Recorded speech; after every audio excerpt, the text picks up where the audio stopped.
Hello guys, welcome to my YouTube channel. तो आज हम क्लास 10th जीव विज्ञान का मोस्ट वीवीआई ऑब्जेक्टिव क्वेश्चन देखेंगे, जो कि हर वर्ष बोर्ड एग्ज़ाम में पूछे जाने वाले क्वेश्चन है।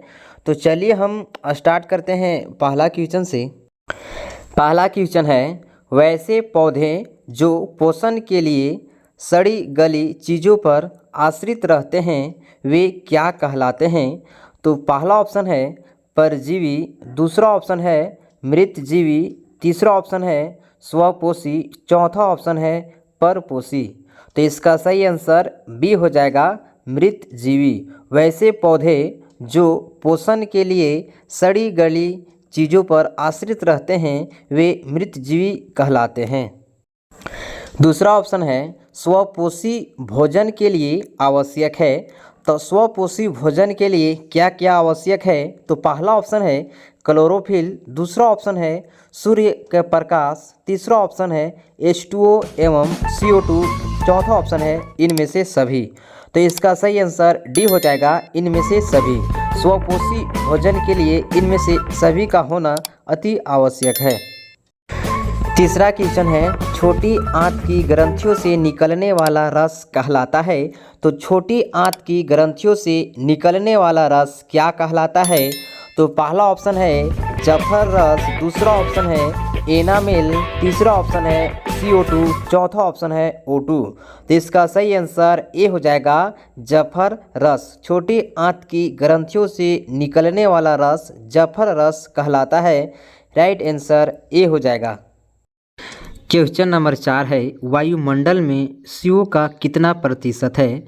तो CO वायुमंडल में कितना प्रतिशत में पाया जाता है? तो पहला ऑप्शन है 0.3%, दूसरा ऑप्शन है 0.03%, तीसरा ऑप्शन है 0.03%, चौथा ऑप्शन है 0.21%। तो इसका सही आंसर बी हो जाएगा, 0.03% CO वायुमंडल में उपस्थित है। पांचवा क्वेश्चन है, प्रकाश संश्लेषण प्रक्रम में निम्नलिखित में क्या नहीं होता है? तो प्रकाश संश्लेषण में इनमें से क्या नहीं होता है? तो पहला ऑप्शन है पानी का टूटना, दूसरा ऑप्शन है CO का मुक्त होना, तीसरा ऑप्शन है ऑक्सीजन का मुक्त होना, चौथा ऑप्शन है CO2 का उपयोग होना। तो इसका सही आंसर बी हो जाएगा, CO का मुक्त होना। तो प्रकाश संश्लेषण प्रक्रम में CO का मुक्त होना नहीं होता है। क्वेश्चन नंबर 6 है, इनमें किसके द्वारा अमीबा भोजन का अंतर्ग्रहण करता है? तो पहला ऑप्शन है कूटपाद, दूसरा ऑप्शन है परिवहन, तीसरा ऑप्शन है भोजन राजधानी, चौथा ऑप्शन है केंद्रक। तो इसका सही आंसर ए हो जाएगा, कूटपाद। अमीबा कूटपाद द्वारा भोजन का अंतर्ग्रहण करता है। राइट आंसर ए हो जाएगा। क्वेश्चन नंबर 7 है, इनमें से किस छिद्र के द्वारा ग्रसनी ग्रास नली से जुड़ा होता है? तो पहला ऑप्शन है निगल द्वार, दूसरा ऑप्शन है कंठ द्वार, तीसरा ऑप्शन है मल द्वार, चौथा ऑप्शन है इनमें से कोई नहीं।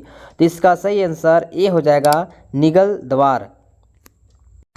क्वेश्चन नंबर 8 है, ग्रहणी भाग है। तो ग्रहणी भाग कौन सा है? मुख गुहा का, अमाशय का, छोटी आंत का, बड़ी आंत का। तो इसका सही आंसर सी हो जाएगा, छोटी आंत का। ग्रहणी भाग है छोटी आंत का। राइट आंसर सी हो जाएगा। क्वेश्चन नंबर 9 है, मनुष्य के आहार नाल की लंबाई करीब मीटर तक की होती है।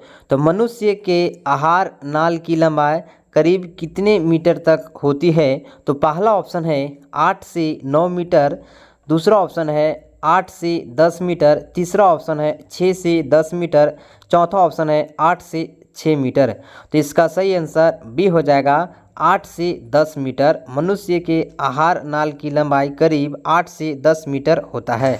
क्वेश्चन नंबर 10 है, वृक्क के रचनात्मक एवं क्रियात्मक इकाई को कहते हैं। तो वृक्क के रचनात्मक एवं क्रियात्मक इकाई को क्या कहते हैं? तो पहला ऑप्शन है नेफ्रॉन, दूसरा ऑप्शन है मूत्रवाहिनी, तीसरा ऑप्शन है ग्लोमेरुलस, चौथा ऑप्शन है बोमेन संपुट। तो इसका सही आंसर ए हो जाएगा नेफ्रॉन। वृक्क के रचनात्मक एवं क्रियात्मक इकाई को नेफ्रॉन कहते हैं। क्वेश्चन नंबर 11 है, मनुष्य का प्रमुख श्वसन अंग है। तो मनुष्य का प्रमुख श्वसन अंग कौन है? तो पहला ऑप्शन है ट्रकिया, दूसरा ऑप्शन है फेफड़ा, तीसरा ऑप्शन है गिल्स, चौथा ऑप्शन है नाक। तो इसका सही आंसर बी हो जाएगा फेफड़ा। मनुष्य का प्रमुख श्वसन अंग फेफड़ा है। राइट आंसर बी हो जाएगा। क्वेश्चन नंबर 12 है, स्वपोषी पोषण के लिए आवश्यक है। तो पहला ऑप्शन है क्लोरोफिल, दूसरा ऑप्शन है कार्बन डाइऑक्साइड तथा जल, तीसरा ऑप्शन है सूर्य का प्रकाश, चौथा ऑप्शन है उपरोक्त सभी। तो स्वपोषी पोषण के लिए इनमें से सभी आवश्यक है। इसका सही आंसर डी हो जाएगा उपरोक्त सभी। स्वपोषी पोषण के लिए इनमें से सभी का होना अति आवश्यक है। राइट आंसर डी हो जाएगा। क्वेश्चन नंबर 13 है, मानव हृदय में पाए जाते हैं। तो मानव हृदय में कितने वेश्म पाए जाते हैं? तो पहला ऑप्शन है 3 वेश्म, दूसरा ऑप्शन है 2 वेश्म, तीसरा ऑप्शन है 4 वेश्म, चौथा ऑप्शन है 5 वेश्म। तो इसका सही आंसर सी हो जाएगा 4 वेश्म। क्वेश्चन नंबर 14 है, निम्नलिखित में से कौन मलेरिया परजीवी है? तो इनमें से कौन मलेरिया परजीवी है? तो पहला ऑप्शन है प्लाज्मोडियम, दूसरा ऑप्शन है लीसामैनिया, तीसरा ऑप्शन है प्रोटोजोआ, चौथा ऑप्शन है इनमें से कोई नहीं। तो इसका सही आंसर ए हो जाएगा प्लाज्मोडियम। तो प्लाज्मोडियम मलेरिया परजीवी है। तो राइट आंसर ए हो जाएगा। क्वेश्चन नंबर 15 है, कवक में पोषण की कौन सी विधि पाई जाती है?